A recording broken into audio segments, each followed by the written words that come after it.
Babat TV Sunnah, belajar agama baru alim. Ini pertanyaan yang penting ya. Makanya ketika seorang mengatakan mari kita kembali kepada Al-Quran dan As-Sunnah saja, ini enggak cukup.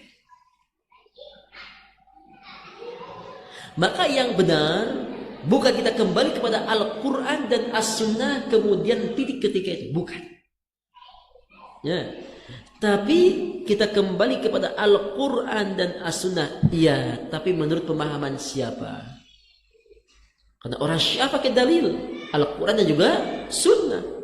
Khawarij juga berdalil dengan Al-Quran dan Sunnah. Mu'tazilah, Syiah, ya, apalagi ya, Qadariyah, Jabariyah, semuanya juga berdalil dengan Al-Quran dan As-Sunnah. Tuh ya, termasuk yang tadi disebutkan orang-orang berdalil dengan Al-Quran dan As-Sunnah. Tapi pertanyaannya itu pemahaman siapa?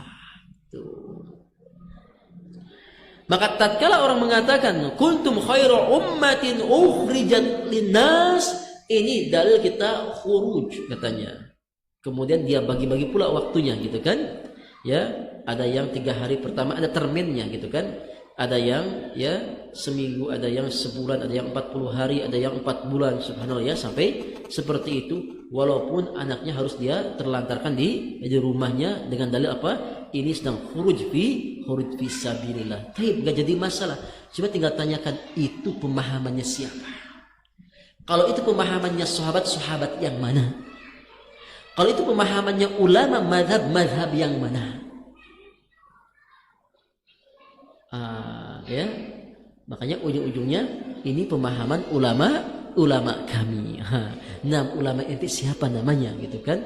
Biar kita cek ada nggak pemahaman seperti itu. Kalaupun ada, kita akan akurkan, kita akan bandingkan seperti itukah para sahabat memahaminya atau tidak. Kalau seperti itu para sahabat memahaminya, berarti benar. Kalau seandainya tidak, berarti ini pasti sebuah kekeliruan. Makanya para asatidzah kita, para ustadz kita, guru-guru kita mengajarkan kembali kepada Al-Quran dan As-Sunnah, tapi sesuai dengan pemahaman salaful ummah. Tuh, ya. Ya, orang-orang mungkin berdalil dengan Al-Quran sama seperti orang yang mengatakan zikir berjamaah contohnya. Mereka akan berdalil alladzina yadhkuruna Allah, yadhkurun katanya. Yadhkurun itu satu orang atau banyak? Banyak. Karena kalau satu yadhkur, kalau dua yadhkurani, kalau banyak yadhkuruna. Yadhkuruna Allah, zakarullah. Ya, akhirnya apa? Dibuat oleh mereka sebuah pemahaman. Tuh lihat, ini zikir berarti jumlahnya banyak, zikir bersama-sama katanya. Ini zikir berjamaah. Maknanya kalau seandainya dalam artian ini banyak zikir, ya enggak masalah. Tapi kalau sampai ke tempat akhirnya apa? Akhirnya zikirnya kemudian dipimpin oleh satu orang, kemudian dengan satu irama di mana dia berhenti, kemudian dia berhenti, kemudian ditutup mungkin dengan doa-doa yang khusus. Seperti itu, pertanyaannya ini pemahaman siapa? Apakah tidak ada ahli tafsir untuk Al-Quran tersebut? Kalau ada, itu tafsiran siapa? Ya, kita mungkin zikirnya bersamaan, ya atau enggak? Kita salat fardu kan sama-sama berzikir, ya. Jadi yang benar apa?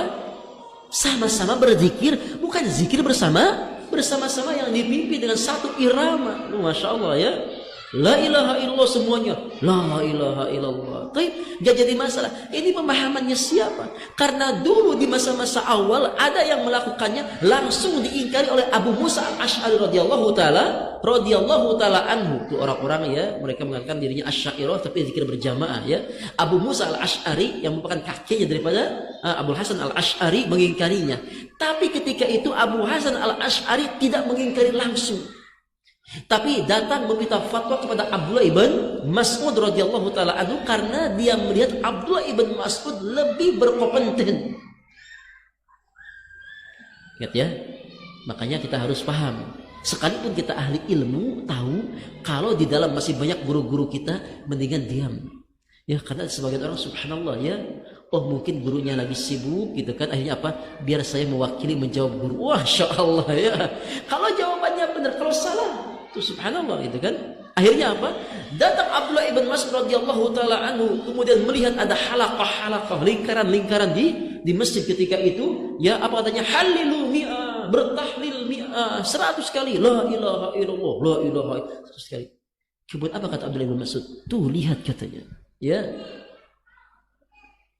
Nabi ini baru lama dikubur. Ya, pakaiannya belum usang gitu kan?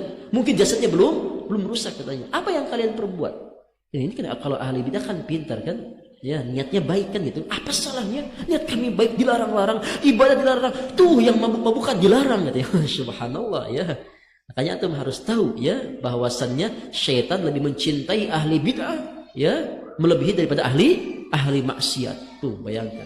Kenapa? Karena ahli maksiat ketika dia maksiat tahu dia salah. Tapi ahli bid'ah ketika dia buat bid'ah, dia yakin itu ibadah yang paling mendekatkan diri kepada Allah Subhanahu wa taala. Akhirnya apa? Ketika diingatkan oleh Abdullah ibn Mas'ud radhiyallahu taala anhu, apa katanya? Ya Ibn Mas'ud, kamu kalau ya. Wahai Ibn Mas'ud, ma'aradna illa khair. Gak ada yang kami inginkan kecuali kebaikan. Niat kami ini baik gitu kan. Apa salahnya? Kan berzikir biar rapi, biar tertib gitu kan? Dibuat seperti itu. Tapi apa kata Abdullah ibn Mas'ud radhiyallahu taala anhu, wa kam min muridil khaira lan yusibah.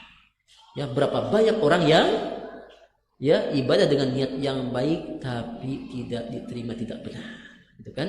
Makanya tadi kalau seandainya ada orang yang mengatakan kuntum khaira ummatin ukhrijat linnas, ini berarti dalil bolehnya khuruj, tapi enggak masalah. Qul hatu burhanakum in kuntum shadiqin, ya, tapi berikan dalil kalau kalian benar. Ini tafsirannya siapa? Al-Imam Al-Qurtubi kah? Al-Imam At-Tabari kah? Al-Imam Ibnu Katsir atau imam yang mana? Nah, bila perlu, tafsir kalian yang sering kalian ya agung-agung kalian pakai tafsir Jalalain. Lihat di tafsir Jalalain ada enggak pengertian seperti itu? Oh, enggak ada. Memang enggak ada. Berarti ini tafsir yang dibuat oleh mereka sendiri, oleh ulama-ulama mereka sendiri. Allah taala a'la. Babat TV Sunnah, belajar agama baru.